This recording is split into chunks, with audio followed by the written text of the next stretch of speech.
Special Forces, Part 3. A story by user PepperAntique. Classification, Top Secret. Terran, Engineers. Recipient, High Command. Terran Liaison, Melkek. Begin message. Greetings, Mel. It has been far too long since we last saw each other, my friend. I still look forward to defeating you. at Balkanal, the next time we are in Harusia. This time, no hiding your yalk in your underfeathers. Joking aside, there is a matter I would like to bring up regarding the Terran forces currently under my command. I have no doubt that several of your spies' ambassadorial staff have let you read the other letters I've sent to High Command. Very amusing for you, I'm sure. In fact, I wouldn't be terribly surprised if you had been the one to recommend that I be the one to take them. After all, you've always loved messing with me. That said, I believe that further clarity should be requested of the Terran military leaders. I do believe that they may have misunderstood the meaning of the word engineering. The detachment of Special Forces operatives they have sent to work with us have two individuals that are classified as engineers in their dossiers. However, from what I have seen of their methods, as well as several of their after-action reports, Terrans are startlingly thorough with those. I believe that they may have been misidentified. From what I've seen, these two engineers seem to only practice that particular field as an absolute necessity when in the field. And even then, usually only when their circumstances require a solution more advanced than what their non-engineer counterparts are capable of concocting on their own. Which makes it a very rare occasion that they even need to utilize that skill set. Primarily, what their engineers seem to specialize in is actually the opposite of engineering. They blow things up, that's all they ever do. It's all they ever want to do. It's their solution to 95% of their problems. I tasked the Terrans with covertly disabling an enemy airspace launch center. We desired that at least a few of the enemy craft and the enemy's sensor array be taken intact. This way we could potentially crack their air void craft tracking beacons, and better understand how to avoid detection. The issue at hand was that the location in question had nearly 80 craft on station, most of which could be scrambled within minutes. They also kept at least 10 craft on rotating randomized patrols of the area around the base. One of the engineers intentionally used something called a handheld bunker buster charge approximately 2 kilometers away.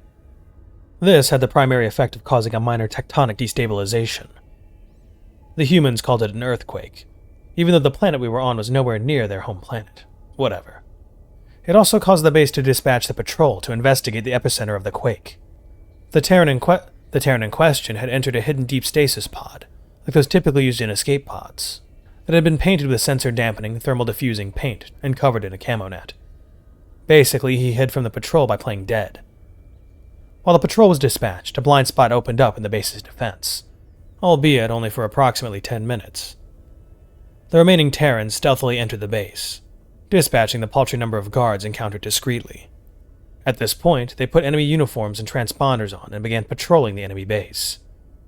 Personally, outstanding work if I do say so myself. This alone would earn them numerous awards, and has done so. It's what they did next that upsets me. The remaining engineer, the one not playing dead out in the field, proceeded to place small charges on 67 of the remaining craft on site. The charges were small, and coated in an adhesive that allowed them to be thrown or easily concealed at a moment's notice. On 2 of the craft on site, he loaded as much ordnance as they could find on site, and placed several more of the small charges as well as a trigger, which is apparently something this particular engineer had actually engineered. It turns out that the trigger simply sends out a series of rapid scrambled short-range signals, of multiple types, all designed to set off whatever trigger mechanism any nearby bombs, missiles, shells, charges, or other ordnance type might require to detonate. He had tried to explain it using something called a universal remote, but I refuse to believe that Terrans have designed a remote control that can affect the universe. They would be gods if they had. One of these 2 craft is programmed to autopilot itself over to the patrol currently searching for the other engineer. The other craft is programmed to head up to the enemy flagship, in orbit above the planet at the time, while transmitting codes indicating that it had been the base commander aboard. The Terrans then engaged in a quick but incredibly violent takeover of the base. They captured the base commander while he was sleeping, and also the base's primary sensor hub, all while remaining undetected. Again, medals abound. At this point, the engineer on site triggered half of the planted charges, disabling half of the currently landed craft. The patrol sensors picked these explosions up, and they began heading back. One of the loaded craft was sent to link up with them, and several more ground craft were disabled. Once the loaded craft reached the patrol, it entered their formation, seeming as if it would reinforce them.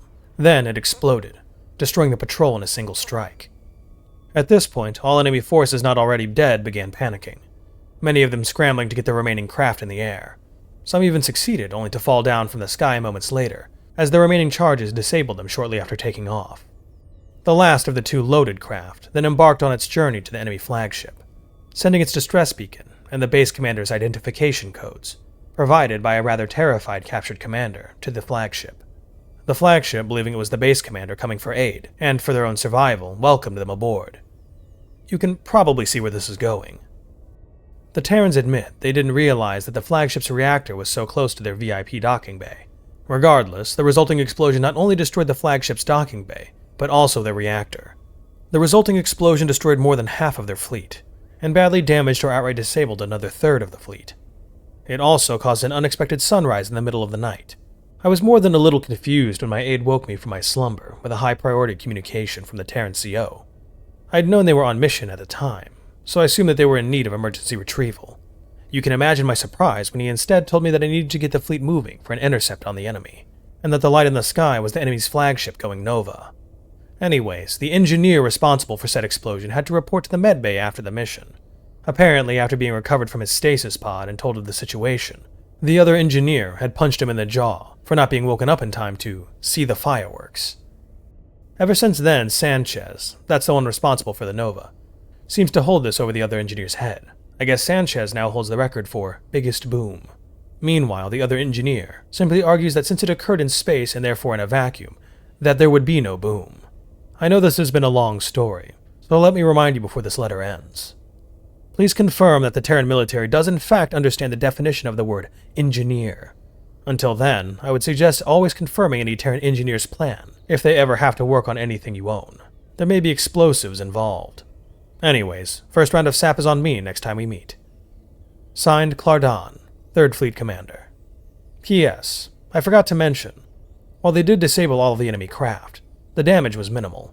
Really, they only damaged the engines, and even then, only 1 for each craft. Startlingly effective.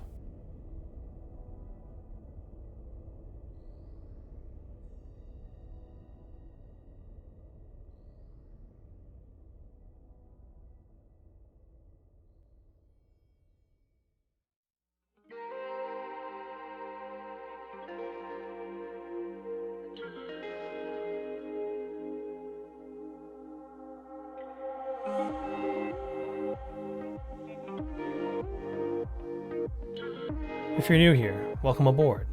Check out the description for the story, and join the Discord if you like. Consider supporting the channel and the author as well. It's a dangerous world out there, but remember to be brave and look up to seek the stars.